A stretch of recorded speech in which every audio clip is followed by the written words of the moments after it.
7ই April রবিবার দাসপুর সবুজ সংঘের মাঠে বিজেপির পক্ষে এক জনসভা করা হলো। ঘাটাল লোকসভার বিজেপি প্রার্থী ভারতী ঘোষের সমর্থনে এদিনের সভায় মূল বক্তা ছিলেন বিজেপির রাজ্য সভাপতি দিলীপ ঘোষ। এদিনের জনসভায় বিজেপি কর্মী সমর্থকদের জমায়েত ছিল চোখে পড়ার মতো। ঘাটাল লোকসভার নানা প্রান্ত থেকে সমর্থকদের র্যালি করে জনসভায় যোগ দিতে দেখা গেল। এদিনের মঞ্চে পূর্ব মেদিনীপুর জেলার প্রায় 300 সিপিএম এর কর্মী সমর্থক বিজেপিতে যোগ দিলেন। দিলীপবাবু সেই 300 সমর্থকদের প্রতিনিধি দলের হাতে বিজেপির দলীয় পতাকা তুলে দিলেন।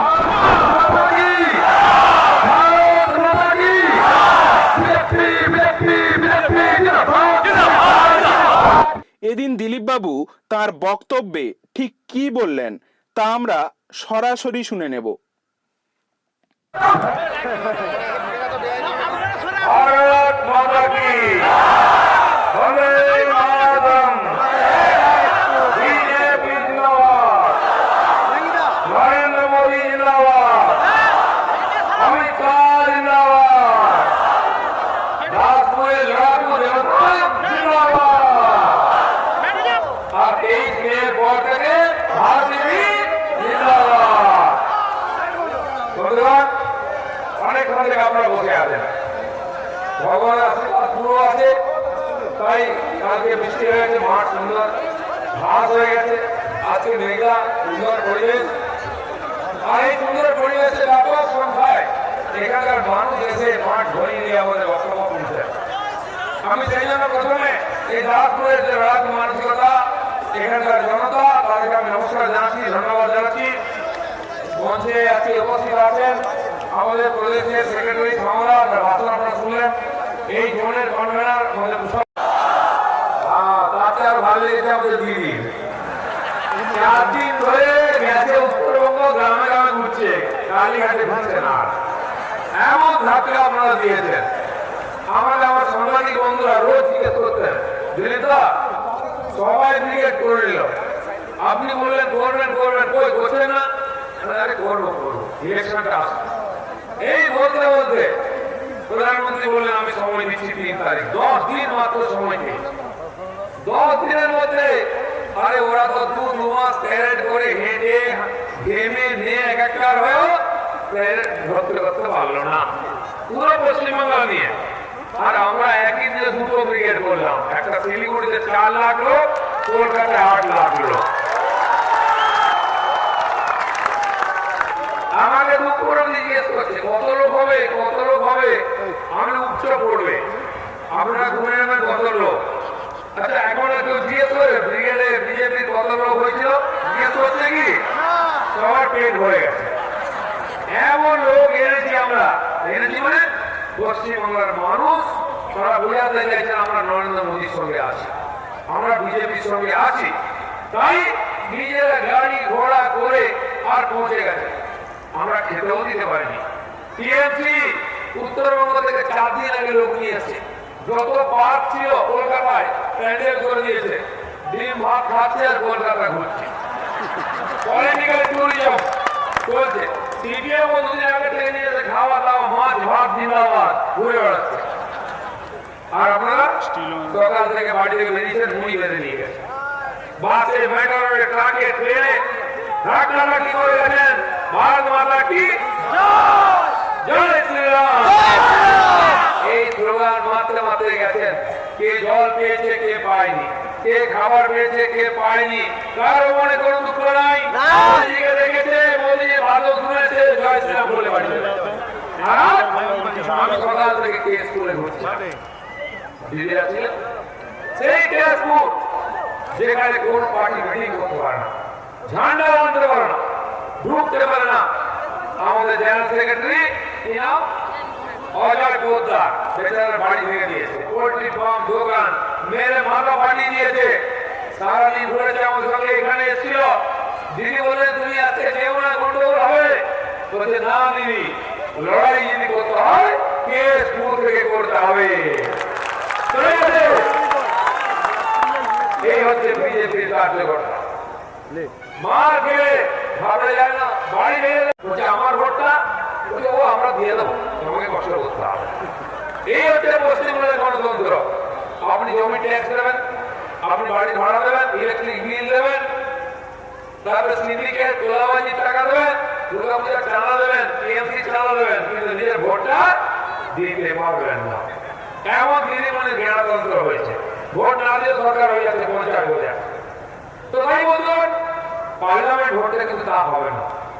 দিল্লির পুলিশকে আর আমরা স্কুলের কাছে যেতে দেবো না, দাদার পুলিশ আসবে দিল্লি থেকে, তারা এখানে ভোট করবে। এরকম চকরা বকরা পোশাক পরে ওরকম 4টা-5টা করে দিতে হবে। চকচকে মেশিন গান। পঞ্চায়েত ভোট নয়, এটা পার্লামেন্ট ভোট। এটা দিল্লির পুলিশ নয়, এটা দাদার পুলিশ করবে। আপনার ভোট আপনি দেবেন, যাকে ইচ্ছা তাকে দেবেন। আমরা চাই ভারতবর্ষে শক্তিশালী সরকার হোক, যাতে দেশ শক্তিশালী। এমন লোককে প্রধানমন্ত্রী বানান যাতে 125 কোটি লোক নিশ্চিন্তে খেতে পড়তে ঘুমতে পারে, চিন্তা হবে না যে পাকিস্তান ঢুকে যাবে, চীন ঢুকে যাবে, বাংলাদেশ ঢুকে যাবে। যদি ঢুকে তাহলে বেরোতে পারবে না। যদি অন্ধকারে বেরিয়ে যায়, আমাদের দেশের সেনারা ঢুকে গিয়ে বোম মেরে দিয়ে তাদের ঘাঁটিগুলো গুঁড়ো করে দিয়ে আসবে। এরকম প্রধানমন্ত্রী চায়।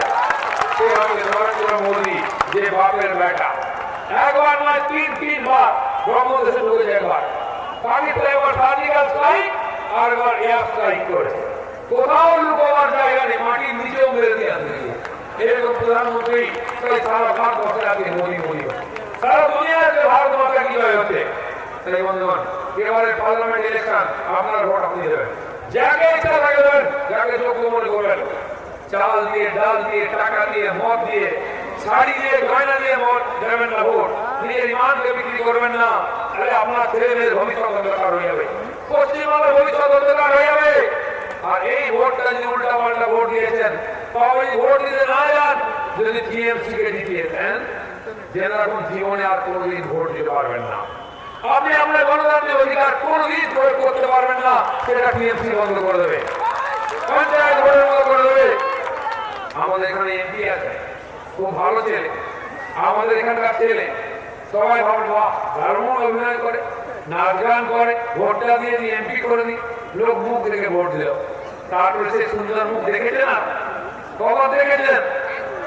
একবারই দেখা গেছে। পয়সা নিয়ে সিনেমা হলে গেলে দেখা যায়, এমনি দেখা যায় না। দিল্লিতেও দেখা যায় না।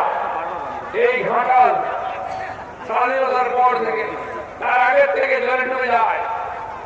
মাসের পর মাস নোংরা জলের মধ্যে থাকতে হয়, জল বেরোয় না। চাষবাস পড়ে যায়, অসুস্থ হয়ে যায়, তার সমাধান হয় না। দেববাবু 5 বছরে একবারও পার্লামেন্টে বলেছেন, কোন মন্ত্রীকে বলেছেন দাদা একটা মাস্টার প্ল্যান আছে, পাস করে আমাদের ঘাটাল থেকে বাঁচান। সময় কোথায়? নাচ গান করবেন, সিনেমা করবেন, নাকি আপনার কথা ভাববেন? যত নাচে গানে বলা হবে টিকিট দিয়েছিল, সবার টিকিট কেটে দিয়েছে, লোকে জানে না হলে পাবলিক কেটে দেবে। তাই দেখুন, ওই পার্ট টাইম এমপি আমরা চাই না, আমরা ফুল টাইম এমপি চাই। তাই ভাব দিদি এসপি ছিলেন, আইপিএস সরকারি চাকরি করতেন, চাকরি ছেড়ে দিয়ে আছে রাজনীতি করতে এসেছেন। যদি আপনার আশীর্বাদ সরকারকে দিল্লি পাঠান, 24 ঘন্টা আপনার সেবার জন্য উপস্থিত থাকবেন, আমি বলে যাচ্ছি।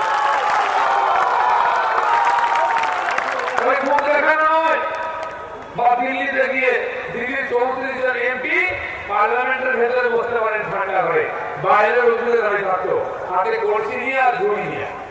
যখন দেখি নাচ দেখাচ্ছেন, কেন? আপনি পার্লামেন্টে গিয়ে আমাদের কষ্টের কথা বলবেন, উন্নয়নের কথা বলবেন, সেই জন্য তো পাঠিয়েছিলাম। বাইরে ড্যান্স করতে পাঠাইনি, 5 বছর নাচানাচি করে কাটিয়ে দিলেন, সেটা কিছু করেননি। আর মোদীজি সমস্ত কাজে বাধা দিয়েছেন। এই পশ্চিমবঙ্গের এমপিরা 42-এর মধ্যে দুটো আমাদের 40টা সিপিএম, কংগ্রেস, টিএমসি, এদের কাজ কি ছিল? মোদী যা ভালো ভালো কাজ করছেন তার বিরুদ্ধে থাকা, পশ্চিমবঙ্গের উন্নয়নকে আটকে দেওয়া। তাই বন্ধুগণ, এবার নির্বাচন পশ্চিমবাংলায় যাতে কেন্দ্রের উন্নয়নের কাজ পৌঁছায়, মোদীজির উন্নয়নের কাজে যাতে লাভ এখানকার মানুষ পায়, সেই জন্য সেরকম এমপি কে পাঠান যারা মোদীজির হাতে শক্ত করবে। যারা বাংলার কথা বলে এখানকার সমস্যা সমাধানের চেষ্টা করবে, নাচ গান দেখার জন্য, ছবি তোলার জন্য আমরা কাউকে পাঠাতে চাই না। তাই যারা এই বাংলার উন্নয়নে বাধা দিয়েছে 5 বছর, তারা যাতে কলকাতা থেকে দিল্লির টিকিট কাটতে না পারে সেই ব্যবস্থা করুন। নিজের জায়গায় এদেরকে হারান, যাতে আপনার ভাগ্য পরিবর্তনে বাধা হতে না পারে, যাতে আমাদের সন্তানদের ভবিষ্যৎ সন্ধান অন্ধকার না করতে পারে, যাতে পশ্চিমবাংলার সুরক্ষাকে বিঘ্নিত করতে না পারে। বাংলা থেকে টিভি, জামাত, আল কায়দা, রোহিঙ্গা অনুপ্রবেশকারী আছে, দিদিমণি তাকে এখানে থাকার ব্যবস্থা করে দিচ্ছে, রেশন কার্ড দিয়ে দিচ্ছে, আধার কার্ড দিয়ে দিচ্ছে। আপনারা উৎপাদ করছে, প্রত্যেক জেলায় বোমা ফাটছে, প্রত্যেক জেলায় বন্ধুদের কারখানা পাওয়া যাচ্ছে, মানুষের জীবন অতিষ্ঠ হয়ে যাচ্ছে। ধুলাগড়, কালিয়াচক, বসিরহাট, বাদুড়িয়া, আসানসোল, রানীগঞ্জে দাঙ্গা হচ্ছে। কেন হচ্ছে? সারা ভারতবর্ষের ভালো দাঙ্গা হয় না। মোদীজির দেশের রাজত্বে কেউ দাঙ্গা করতে পারবে না, তাহলে সারাদিন জেলে ভাত খেতে হবে, কিন্তু পশ্চিমবঙ্গে কেন দাঙ্গা হয়? কেন সাধারণ মানুষের অত্যাচার হয়? কেন গরিবের টাকা লুট হয়? কেন মামলাদের ইজ্জত লুট হয়ে যায়? তার কারণ যারা এইসব করে বেড়াচ্ছে তারা দিদির ভোট দেয়, তারা টিএমসি কে যাচ্ছে, তাদের গায়ে পুলিশ আসলে ঘাস তুলে ঝান্ডা করে মামার জন্য জিন্দাবাদ। পুলিশের হিম্মত গায়ে হাত দেয়, তাহলে পুলিশকে তারা করবে, থানায় আগুন করে দেবে, গাড়িতে আগুন ধরে দেবে। পুলিশের কি দুরবস্থা! যে পুলিশ সকাল সন্ধ্যা আমাদের পেটে রাখছে, আমাদের কর্মীদের কেস দিচ্ছে, আমাদের কর্মীদের জেলে ঢোকাচ্ছে। আমার 3 বার গাড়ি ভেঙেছে পুলিশের সামনে, মজা দেখছে পুলিশ। আর 10 বার আমার উপরে অ্যাটাক হয়েছে পুলিশের সামনে, পুলিশ কিছু বলেনি, দাঁড়িয়ে দাঁড়িয়ে দেখছে। আর সেই পুলিশ টিএমসির পেট্রোল খাচ্ছে। কলকাতার 2 জন পুলিশ অফিসার খুন হয়েছে টিএমসির রাজত্বে। থানায় থানায় ঢুকে পুলিশকে পেট্রোল হচ্ছে, কাঁদি পুলিশকে তাড়া করেছে, পেছনে দরজা দিয়ে পালিয়ে বাকি দিকে পালিয়ে। ভবানীপুরে দিদিমণির এলাকায় থানায় ঢুকে লোকে পেটে যাচ্ছে, পুলিশ টেবিলের তলায় ঢুকে গেছে। এই পুলিশ আমার মা বোনের সম্মান রক্ষা করে, আমার সম্পদ রক্ষা করে, আমার জীবন সুরক্ষা দেবে, এই পুলিশ কোনো কাজে লাগবে না। তাই যে পুলিশগুলো শপথ নিয়েছিল মানুষের সেবা করবে, খাঁটি পোশাক পরেছে আমাদের পয়সায় দিয়ে না, সেই পুলিশ আছে দামেদারি করছে, চামচাগিরি করছে দিদিমণি। তাই ইলেকশন কমিশন সেই সমস্ত পুলিশ অফিসারদের ট্রান্সফার করে দিয়েছে। দিদিমণিকে বসা হয়েছে, তিনি নাকি চিঠি লিখেছেন। আচ্ছা, যখন আমাদের মারে পেটা গিয়েছে তখন তো কষ্ট হয় না? আপনার বিহারের ভাইদের যারা আমাদের লোকে হুড়কাবাজি করেছে তাদেরকে ইলেকশন কমিশন পাঠিয়ে দিয়ে। আমি বলতে চাই, যারা এখানকার পুলিশ অফিসার আছেন, ছোট বড় সবাই, আপনি মানুষের কাছে ইমানদার হন, মানুষের বিশ্বাসযোগ্য হন। এই সরকার 2 বছর পর চলে যাবে, আপনি 10 বছর, 20 বছর, 25 বছর চাকরি করবেন, যেন আপনার ছেলে মেয়ে বলতে পারে যে আমার বাবা পুলিশে চাকরি করে।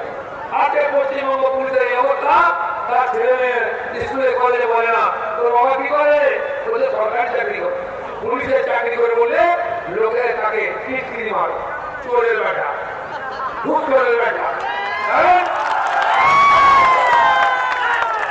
পশ্চিমবাংলার পুলিশের এত দুর্দশা কোনদিন ছিল না, এত মার কাজ কোনদিন খেতে হয়নি। তাই যে পুলিশরা আবেদন করছেন, আমি বলে দিচ্ছি সেই বড় বড় পুলিশ অফিসারদের, কমিশনার থেকে আরম্ভ করে সুপারিনটেন্ডেন্ট কেন সরানো হচ্ছে? আপনি জেনে রাখবো আপনার গায়ে কালি লেগে গেছে যে আপনি জুলুম বলি, আপনি চামচাগিরি করেন। যেই সরকার আসুক ইলেকশন এই আপনাকে চ্যালেঞ্জ করে দেওয়া হবে, কোন ডিউটি করতে দেবে না। লোক আমল তুলে বলবে এই লোকটা আইপিএস হয়েছে, সরকারি পয়সায় বেতন পায়, বাংলো পেয়েছে, এত টাকা পায়, কিন্তু টিএমসির চামচাগিরি করে, একে বিশ্বাস করো না। এরকম চাকরি করে কেন? সেখানে সম্মান নেই। ভারতীয় ছিলেন এসিয়ে না, তার সঙ্গে আমাদের ঝগড়া হয়েছে নিয়ে, আজকে তিনি দেখেছে যেখানে চাকরি করা যাবে সম্মান নেই, তাই তিনি লাফিয়ে দিয়েছেন সরকারি চাকরিতে, আর তার পরিবর্তন করার জন্য সে লড়াই করতে এসেছেন। আসুন, হিম্মত থাকলে আসুন, আপনি আপনার দায়িত্ব পালন করুন। ভারতীয় জনতা পার্টির প্রত্যেকটি কর্মী আপনার সঙ্গে থাকবো, আমরা আপনাকে সাহায্য করবো, আপনাকে মাথার মতো হতে দেবো না। যারা ভারতবর্ষে আমাদের রাজত্ব আছে, 22 রাজ্যে নিয়ে ক্ষমতা আছে, আজকে বলতে পারে পুলিশকে দিয়ে কোনো বিরোধীকে একটা ফালতুকে দিয়ে ফলকে কোথাও আমাদের লোকের একটা ইট দিয়েছে, একটা থাপ্পড় মেরে তারা বাড়ি নিয়ে গেছে, হ্যান্ডা পুড়িয়ে দিয়ে একটা অফিসে বলতে পারে ওখানে ভোট হয়, সবাই সবাই ভোট দেয়, যে হারে যে জিতে সে জেনে না। আমরা বিজেপি জেনে না, আমাদের ভোট হবে বিজেপির চেয়ারম্যান, বিজেপি ভোট হবে বলে দিচ্ছি। আমি বলছি এই করতে পার্লামেন্ট ইলেকশন গেল, ভোট নামলো চিন্তা নেই, বিধানসভার ইলেকশন এসে যাবে, আপনার সরকার ভেঙে যাবে, তারপরে আমরা ভোট করবো, জেনে নিন, কেউ আটকাতে পারবে না। এই সরকার চলবে না। 2100 প্রার্থী জেতার পরে বাড়ি থাকতে পারে না, মহিলারাও ছিলেন, তাদেরকে আমরা গ্রাম ছাড়া, শহর ছাড়া, জেলা ছাড়া নয়, রাজ্য ছাড়া হতে হয়েছিল আসাম, বিহার, ঝাড়খণ্ড, উড়িষ্যায় ফিরে রেখেছিলাম। কারণ পুলিশ এসে রাত্রেবেলা তুলে নিয়ে গিয়ে তাকে টিএমসি জয়েন করা, নমিনেশন করার পরে পুলিশ এসে বোঝায় ফর্ম সই করে উল্টো করে নাও, বিজেপি চলবে না। তারপরে আমাদের 2100 প্রার্থী বাড়ি ছেড়েছে, রাজ্য ছেড়েছে, কিন্তু কেউ পার্টি ছেড়ে চলে যায়নি। আজকে যারা গেছিল ভয়তে চলে আসছে, সঙ্গে দুটো একটা নির্দল টিএমসি কে নিয়ে আসছে বিজেপি। এই পরিস্থিতি হয়েছে। আজকে বুঝতে পেরেছেন ভারতবর্ষে একটাই পার্টি, ভারতবর্ষে একটাই নেতা নরেন্দ্র মোদী। তার হাত দিয়ে ভারতবর্ষ সুরক্ষিত হবে, উন্নত হবে, মানুষের জীবন পরিবর্তিত হবে। তাই তারা আজকে যোগ দিয়েছেন। নরেন্দ্র মোদী বলছেন সবকা সাথ সবকা বিকাশ। তাই উনি 7 কোটি বাড়িতে গ্যাস দিয়েছেন। দেখেন সে হিন্দু না মুসলমান, সে গ্রাম না শহর, সে শিক্ষিত না অশিক্ষিত, প্রত্যেকটি গরিব মহিলার নামে গ্যাস। কোটি কোটি লোকের মাথার উপরে ছাদ বানিয়ে দিয়েছেন, পাকা বাংলা পাচ্ছে না। দিল্লির হসপিটাল আছে, ডাক্তার নেই, সুন্দর নীল সাধারণ, রাত্রিরে তো ওষুধ করে যাবেন না, জ্যান্ত ফিরতে পারবেন। পেছনে দরজা দিয়ে কারণ ডাক্তার নেই, নার্স নেই, বেড নেই, ওষুধ নেই। দিল্লির থানা আছে, পুলিশ নাই, সিভিক পুলিশ। সিভিক পুলিশ দাঁড়িয়ে ধরে আছে, ওরা আবার চকরা বকরা পোশাক করেছে। বাহ, শেয়ালের ভাগ হওয়ার ইচ্ছা হবে। পয়সা করে আর বিজেপির মিটিং হলে ছবি তোলে দিয়ে পাঠিয়ে দেয়, কত লোক হয়। স্কুল আছে, মাস্টার নাই, কলেজ আছে, প্রফেসর নাই। কিসের জন্য? এই লাইনে তো কেন্দ্র টাকা দিচ্ছে 1000 কোটি, কংগ্রেস সরকার যে টাকা দিচ্ছে তার 3 গুণ টাকা দিচ্ছে। আগে 32% যে ট্যাক্স, কত তার 32% দিত, এখন 42% আমরা দিচ্ছি। দিদি তাও বলছে না, নিজের পেট, ভাইদের পেট ভরতে ভরতে মাস্টার মশাইদের পেট খালি হয়ে যাচ্ছে, সরকারি কর্মচারীদের পেট খালি হয়ে যাচ্ছে, গরিব মানুষের পেট খালি হয়ে যাচ্ছে। কেন? এত বড় হয়ে গেছে দিদির ভাইদের পেট, সে পেট আর হচ্ছে না। আপনার এত মিথ্যা কথা বলে কিছুই বিশ্বাস করার মতো নয়। তার নিজের লোকেরা বলছে বড় গোল হয়ে যায়, আর ভালো লাগে না। দিদিমণি কোথায় গেছেন? বনে জঙ্গলে ঘুরে বেড়াচ্ছেন। উনি নাকি বিধানসভায় যাবেন, তাহলে যা ভোটের তিথি ঘোষণা হয়েছে অর্ধেক পশ্চিমবঙ্গ করলেই ভোট পার হয়ে যাবে। আপনাকে আমরা দেখতে পাবো না একেবারে। সেই জন্য দিদিমণি তার ভাইদের বিশ্বাস করতে পারেন না, পুলিশকে বিশ্বাস করতে পারেন না, কেডারকে বিশ্বাস করতে পারেন না, ভাইপোকেও বিশ্বাস করতে পারেন না। খুব খারাপ সময় যাচ্ছে। যে পুলিশ অফিসারদের বিশ্বাস করতেন তাদের ফটাফট বদলি হয়ে যাচ্ছে। যাবেন কোথায়? কোথাও যাওয়া যায় অনেকক্ষণ বসে আছেন, ভাষণ শুনছেন। আমি তাদের কাছে একটা অনুরোধ করবো, বাড়ির রান্নাঘরের চাবি আপনাদের হাতে। যতক্ষণ না বাড়ির লোক ভোট দেবে, চায়ের কেটলি বসাবেন না, কোনো যাবেন না। যেই হোক, আপনিও চা খাবেন না। প্রথমে ভোট দান, তারপর জল পান। কি প্রথম ভোট দান, তারপরে ভোট দিয়ে এসে উনুনে আগুন দেবেন, গ্যাস জ্বালাবেন, তাহলে কিন্তু অপরাধ হয়ে যাবে। আমাদের রাষ্ট্রীয় গণতন্ত্রের উৎসব আছে, তাই গণতন্ত্র দেবতার পুজো করে এসে তারপর অন্য গ্রহণ করবো, এটা আপনারা ভেবে নিন এবং করুন। ঘরে লোককে বলেন আগে ভোট দাও, তারপরে খেতে দেবো। যদি আপনারা করেন সমস্ত ভোট পড়বে, আর এটা আমাদের নৈতিক ভাই। এই দায়িত্ব যদি আমরা বিচ্ছুত হই, তাহলে আমাদের কেউ সুরক্ষা দিতে পারবে না, ভবিষ্যৎ অন্ধকার হবে। তাই আপনারা এত সংখ্যায় এসেছেন, এত বন্ধুরা শুনেছেন, আমি আশা করবো আপনারা মন ঠিক করে নিয়েছেন। আরো একবার মোদী সরকার, আরো একবার মোদী সরকার। এবার কিন্তু 400 পার, 400 বেশি দিয়ে দিতে হবে, যাতে মোদীজিকে কারোর কাছে হাত জোড় করতে না হয়। একে বলবেন দাদা এই বিলটা পাস করে দিন, ওখানে গিয়ে বলবেন দিদি এই বিলটা পাস করে দিন। কোনো দাদা দিদির কাছে যাওয়ার দরকার নেই।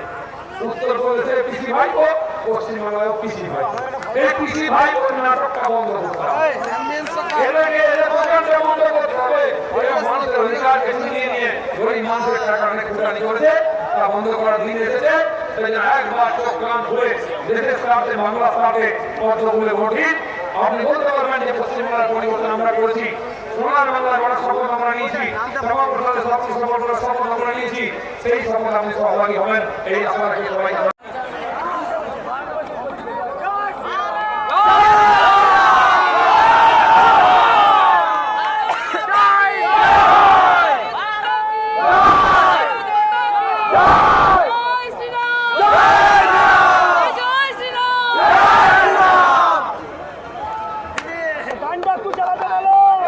ঘাটাল মহকুমার সমস্ত খবর সঙ্গে সঙ্গে পেতে আমাদের এই চ্যানেলটিকে সাবস্ক্রাইব করুন।